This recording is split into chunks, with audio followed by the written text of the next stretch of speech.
planning is something that I've always found to be very, very key. When you walk blind, you will go anywhere. But when you walk with a focus and a plan, you will go somewhere. Failing to plan is planning to fail. When we fail to take time to plan, then we are actually doing a plan for failure.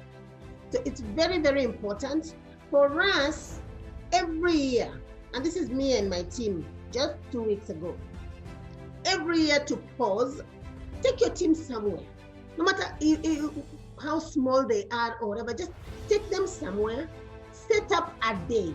I'd love to tell you an hour, but let me tell you, there are two types of plans. We always say you can either plan like the Japanese or you plan like the Americans. The Americans, you can plan from 3 hours to 3 days for something massive, and then spend 3 years sometimes correcting the issues that they did not really address during the planning stage.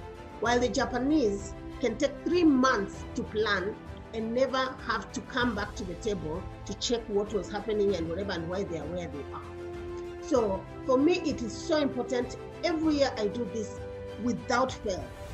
And so there are many benefits for planning, and I'm going to share the content for you to be able to go through it step by step. But I just want on a very high level to tell you what these benefits are. Number one, when you do strategic planning, you can see the whole business. So it is so important to see the whole business so that you can do certain things. One is you can have strategic focus. You need to focus and to have a special identity in your market. As a small business, and this is specific for small businesses, I mean, you cannot afford to just go in with tailors or with products all over the place, services all over the place. You're not sure what is your special identity. How you beat big business is by having your own niche and understanding it very well, having learned it very well, because as I said in the first slide, pause and reflect and learn, right? Then the next reason why you need to do this is to set priorities. Because let me tell you, the to-do list for a small business owner is this long, this massive. So how do I wake up as Sarah in the morning and know today this is what I am going to prioritize?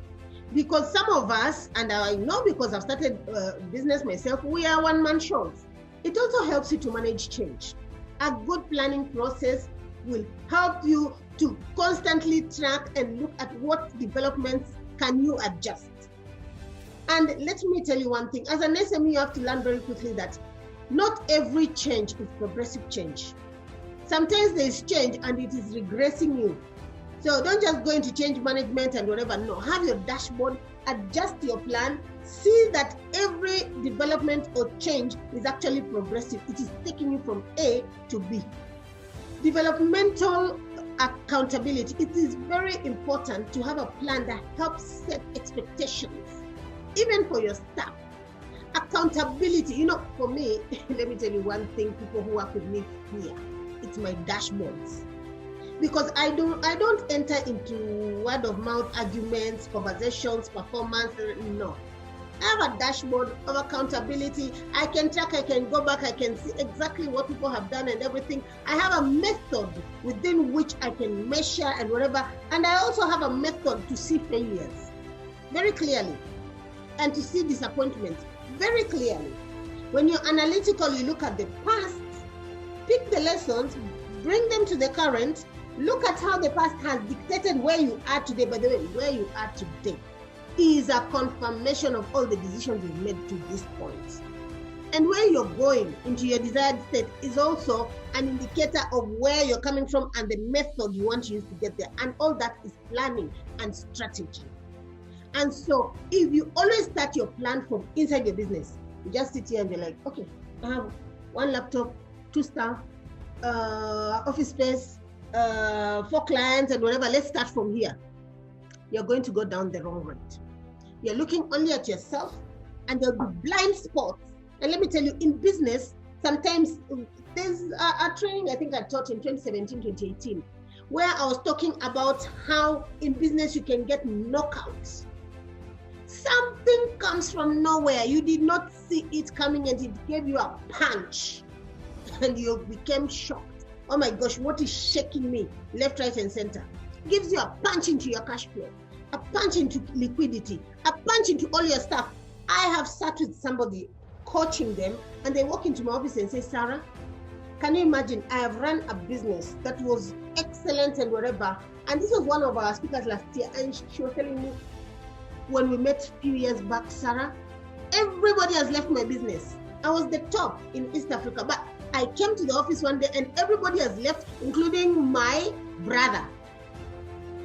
Your brother, you employed him, you gave him a job, you did whatever, you gave his wife a job, you gave yourself a job, and that's why I teach against emotional business. So you have to be analytical, and when you're putting your risk analysis, you have to look at all types of risks, including that brother, and always start from the outside in rather than inside out.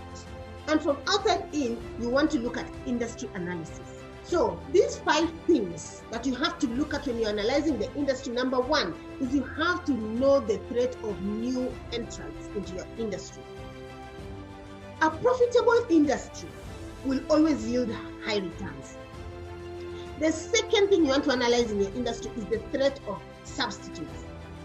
How many people can substitute your product or service using just a simple different technology? Number 3, the bargaining power of customers in that industry. So if we are in the hospitality industry, we want to look at what are the outputs we need to be able to maybe create food or drinks or whatever. And the ability of the customer to put our organization under pressure, because this will keep affecting the sensitivity to our price changes. You keep wanting to change your price, because your customers have too much power. And customers nowadays, they just know, I'll take you to Facebook or Twitter and I'll tweet you to death. They will tweet your business to death. So how do you look at the bargaining power of the customer? Number 4, the bargaining power of your suppliers in that industry. I've entered certain businesses, being a serial entrepreneur, I start things, and there are some things that you look at, and when I do my, Porter's 5 analysis and I am getting to the supplier, for me is a big deal. When I was starting business, one of my favorite courses was on supply management. And I remember my lecturer saying, hey, guys, if you cannot get to the source, and the second thing about your source is that it is an ethical source, because an unethical source can actually destroy your business as well. And finally, competitive rivalry. For most industries, the intensity of competitive rivalry is a major determinant for competition. So you want to know who is king, who is my rival, and how are we competing? Do we compete fair? Do we not compete fair and everything? So when you're looking at competitive rivalry, your rivals, you look at the time and cost for them to enter. What is their specialist knowledge? Maybe they have a knowledge or a technology you don't have. Even if it is you are a farmer. One of us is using a djembe to deal with 5 acres. Another one is using cows, to plow. Another one is bringing tractor, and another one, I don't know, is using a drone. Please, what are the specialist knowledge and technology that your rivals can use? What is their cost advantage versus yours? What are the economies of scale? Some of them decide 5 of us are coming together and we shall be delivering sugarcane, and we leave you with your little shamba of sugarcane somewhere in the middle and you can't get access to anywhere. They'd rather come together as rivals to kill you than, let you enter the industry or something. You have to be very careful and watch that. So look at last year, look at the last few years, and ask yourself these questions. When you think of your substitutes, think of the substitute's performance. How is it performing? Right now, I'm looking at the health industry and I'm coaching a few people in that space. And I'm seeing that since COVID happened, when you look at people who are taking sugar, you look at products like ginger and turmeric. When you look at, like myself as well, I take a substitute to sugar and everything, the performance has suddenly started shooting up. So if you want to go into the substitute, what would be your cost of change? And finally, what does that do to affect our prices? When you're looking at the size of suppliers, you're looking at the number of your customers, the difference between the competitors' clients base, Are we at the top? Are we at the... So you go point by point during your strategic planning and you address and check your industry. So these are the 5 points that you always look at when you're doing the industry analysis. And now after that, we go into the real business planning methodology. And it is 4 things you need to do at the planning cycle. Number 1, you need to assess your current state, as I said. First, you look at the past, look at the industry, then come to look at your current state.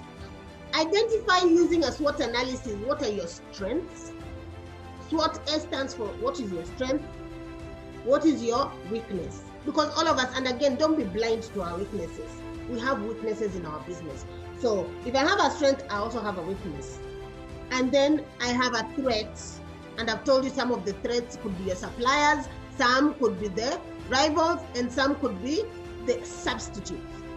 And then what are my opportunities? All is not bad. So there's always opportunities.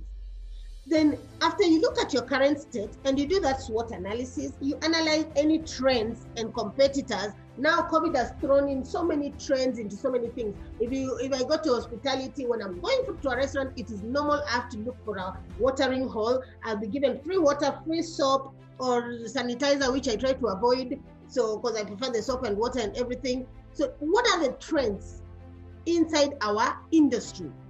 And what are the competitors doing and what do I need to do? Then the next step is you start business visioning. At this stage, you conceptualize, where do I want to go? I knew I wanted to digitize Richmel learning, that's our business. And as the Richmel team, we kept on talking about it, believe you me, we talked. We even built content and just put it somewhere, recorded and whatever, but we never executed.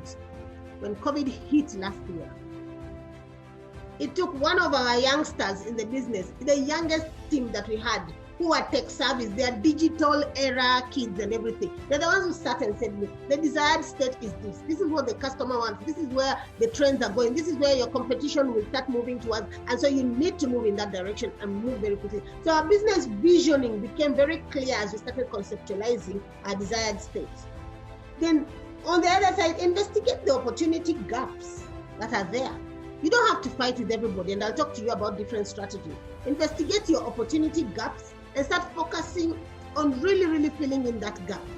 And then that is when you go to define and then develop your plan. And I told you, the minimum for me for an SME should be a day. You take a day out, you go and try to do this. If you can't take a weekend out, but it is such worthwhile work for you to be able to do. Now, here are the steps, and let's pay attention to the steps. Here are the clear steps that we want to take when we are thinking of business strategic mapping. Now, you need to map your plans. Now you look at your business and you have certain steps, and for me, I like doing it in 8 steps. Number 1, I will define obviously my mission, vision, whatever. If this was defined years ago, we still look at it. Are we living it? Are we living our mission, vision, values, and everything? So ask yourself, what are your 3-4 values? Again, don't have a laundry list of 16 things until your staff don't even know what to value. You have so many things. Today it is that. And don't be too basic when you're planning. So define that, then define your 4 perspectives, and I'll talk about them a bit deeper. That is your finance, customer, internal, and processes, and your innovation. Then define the strategic priorities, which I've already talked about. These are very top level goals. For me, I call them my 10-point agenda. I mean, every time I talk about a 10-point agenda, my kids, my husband, my team, all of us will know that every year we need a 10-point agenda, and we break it down into 4 quarters, and so how many things do we achieve? So define the strategic priorities. So other things get done, but our priorities are top level. We keep our best eye, our best expert, our best work on the priority. Number 4, define your business goals, and then we go into breaking them down. Yeah. Then define your rationale, which is a set of reasons why you decided to pick these goals, and which are derived from your values, which are derived from your priorities. Then define how you measure that. Then which initiatives will help you. So for instance, we are saying we are going into digitization. And one of the initiatives I told you we started in the beginning was building content. But we never went beyond that. So we didn't have initiatives, we could not cascade. That's why I love the way KCB even runs this club, because we usually talk about, what is our vision this year? What are some of the goals? What is the theme? We define the rationale behind it. We see how we will measure. They are very crisp and clear when you hear Nyambura or Depot talking. Then they go into initiatives. Okay, we'll go to a hotel, or we'll do a webinar, or we'll do this, and then how do we cascade and make sure all our customers get it? So it is so important for you to think about how everything in your strategic plan has to hit the customer. I mean, what is your business existing for?